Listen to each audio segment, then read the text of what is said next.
Where are you from? I am from a little town in Ohio called Maumee, Maumee.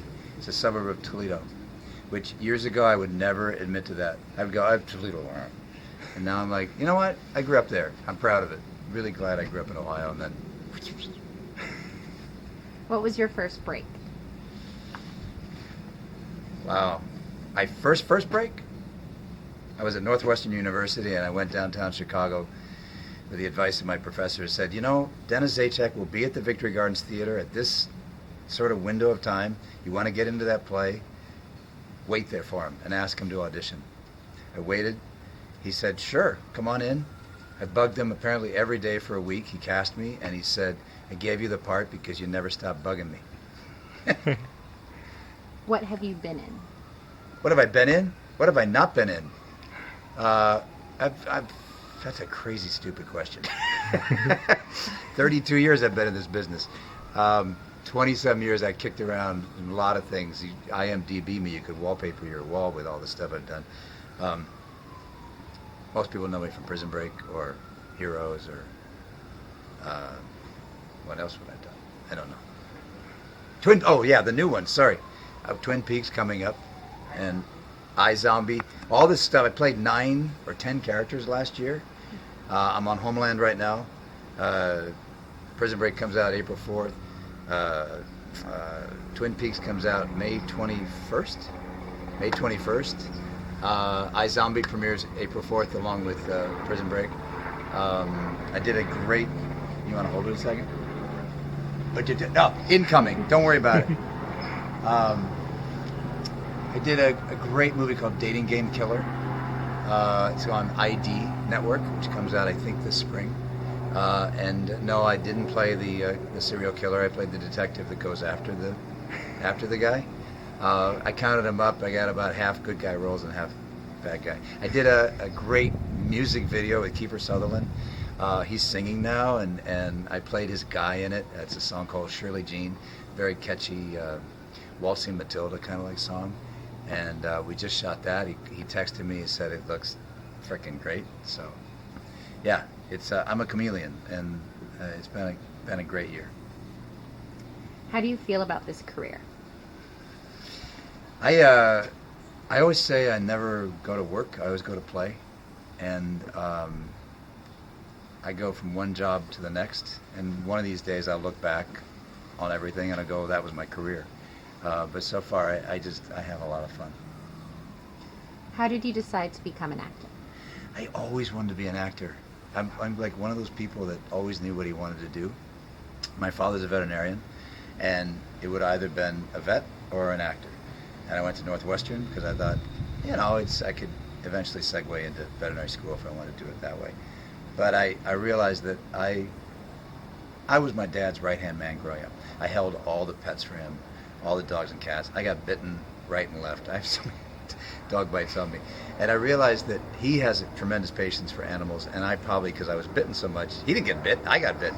I may not have been so patient with the animals, so I'll be an actor.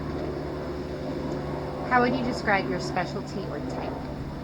My specialty or what? Type. Well, again, I would say I'd like to think of myself as a chameleon. I originally began this business as a stage actor, and I was influenced by the British, by the Irish, by the Welsh. And to me, being an actor was being able to do anything. And the American actors influenced me later, Brando and De Niro and Dean and everybody like that, Duvall especially. And so in my 20s, I would have said, I can do anything. In fact, I even played a woman, or a character that everybody thought was a woman. She was about to have the surgery to become a woman. It was one of the first transgender shows of L.A. Law. It was the pilot of L.A. Law. And my agent said, are you sure you want to do this? And I said, yeah, I'd love it. I think it's a great part. And, when you're a kid, you like a lot of kids, your cheeks are fuller. You look friendly. Most kids always look like lovable. You just want to go up like a little puppy and you just want to hug them and stuff. And then you get older and you start getting cheekbones, or you don't. you get bigger cheeks. Bigger cheek people tend to maybe do more comedy, and bonier guys like me tend to do more drama or sometimes scary parts. So I would say, if you had to pigeonhole me, which I wish you wouldn't do, you would probably go for like, oh, he's got the angular look, he's going to go for the more dramatic guys. But I love comedy. I got to do so much comedy in Prison Break. I'd call it dangerous comedy. And I love shows like The Office. I love dry-witted stuff. I love real stuff. And so that's, the rest of the day I die. I hope to be able to do it all, including comedy and dramedy. Dramedy, I just said. But it's true. I don't like to pigeonhole myself, and therefore, if I don't do it, then hopefully you won't do it. What would your ideal job be? I have it. I mean, I really have it. I can't. Like I said, I don't go to work. I can't imagine people having to go to work. I'll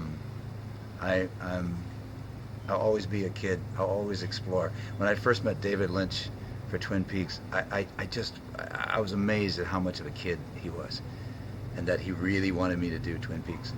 And I thought that's a role model for me. That I always want to be that kind of person that just gets really turned on by, working with people and helping people and sharing and playing ball. That's how I think of acting. Really, it's like a sport. Who's your favorite actor who you look up to?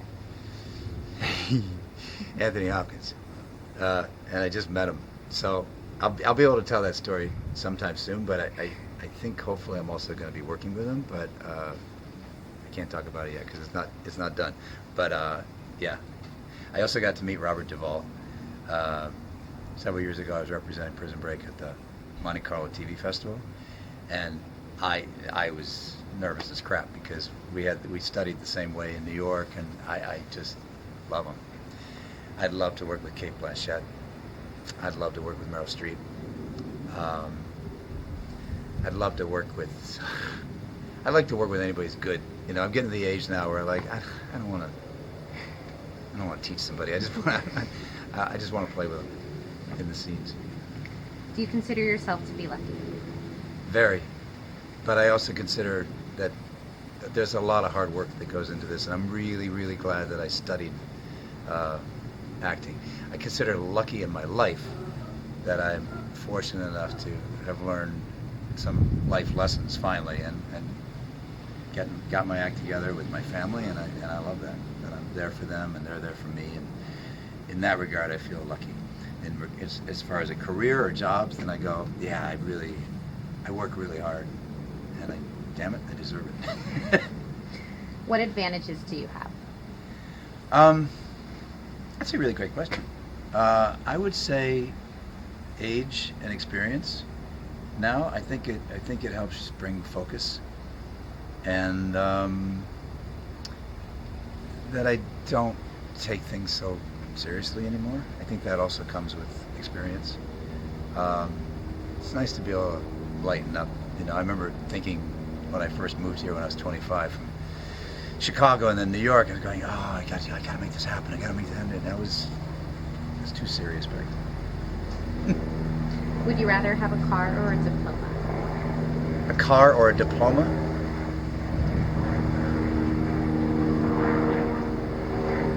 Can I say both?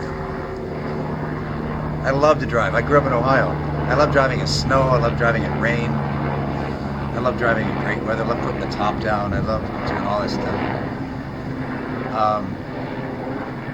If I had a diploma, I would say that I would want it not for acting. That was my Northwestern days, but I would love it in something like where people would go, "Wow, he's really brainy." Like something in the sciences. I think like discovering something, a cure for cancer or something like that would be great. What do you think about the need for instant gratification? I think it's a youthful idea. I think it's that's very interesting questions. I think it's, you know, I understand the need for it. I certainly have gone through it myself, and I feel like there's a need for it for people to keep going. I know it kept me going. I want this part. I want this part. Please, God, give me this part. I didn't get that part. No, what am I going to do now? I didn't get this part. And then you wait. You wait. All of a sudden you realize you've been in it for many years, and things happen. They come. You just got to keep working at it. How do you feel about how interconnected the world is becoming? So interconnected. It's crazy. I mean, look at what just happened in London on Westminster Bridge. People from all over around the world that were involved in that attack. We feel each other's pain, and I just as a normal human being feel that. As an actor, I think I feel it a little bit more. That's our job, is to feel people's pains, no matter whether, you know, people would paint them as a bad guy or as a good guy. Bad guys and good guys are both part of great storytelling, and they're necessary.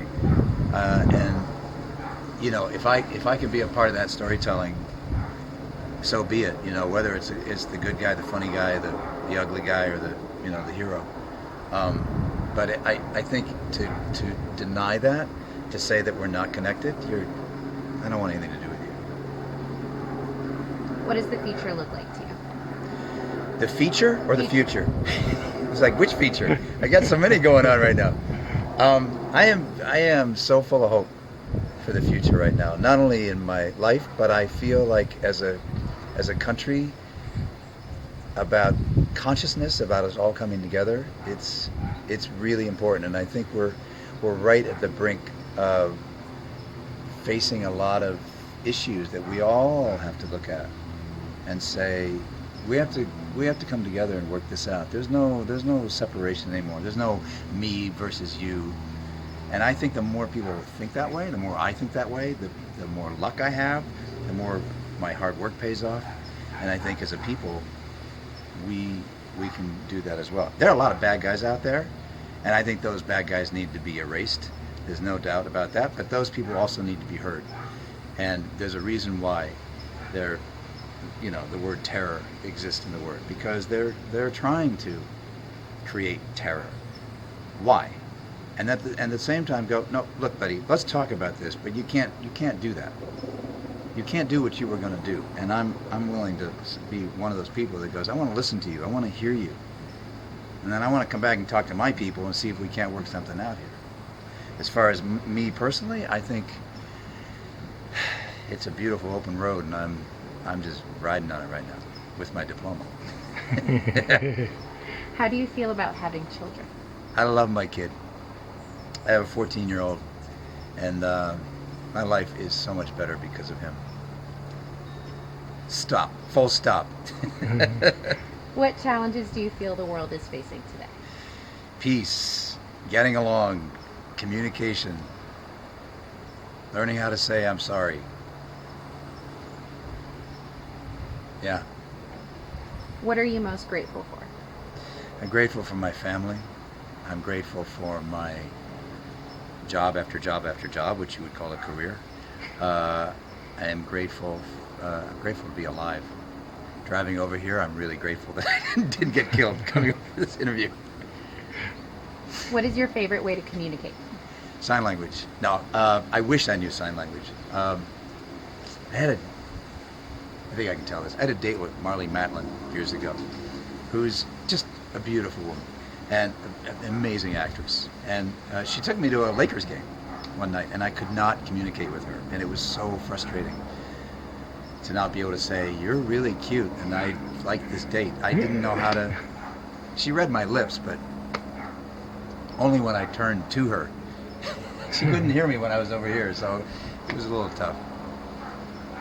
The best way to communicate is, I think, to be really open, no matter what language you are. And I think body language is a huge way of communicating. People can tell if you're not open to communicating with them, no matter what language you speak.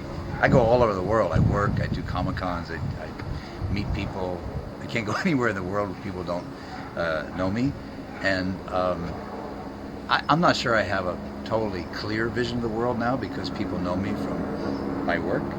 But I find that the world has become much smaller people being able to communicate just by looking at each other and going, "You're a good person.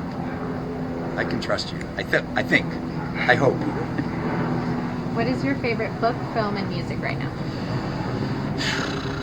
Witness. I really like this song, Witness. It just feels like religious choral experience for me. God, I love Rilke. I love, it's Rilke. I'm not sure I'm pronouncing his name right now. He was an Austrian poet, and I love Letters to a Young Poet. I love Letters on Cézanne. Who was the other one? Movies, you asked me, right? I'm kind of hoping next year's Oscars, they bring the whole cast of Moonlight up on stage, just to say, guys, we robbed you of that moment last year. Here it is again, and take your time for, we'll give you 30 more seconds. And then off and we go on with the new show. I love that movie. I also love La La Land. Godfather is probably that's a typical answer, I know, for an actor, but I love Godfather 1 and 2. I love the old film Tora Tora Tora. And I love about every Hitchcock that was ever made. You can keep Rope, but the rest of them I love.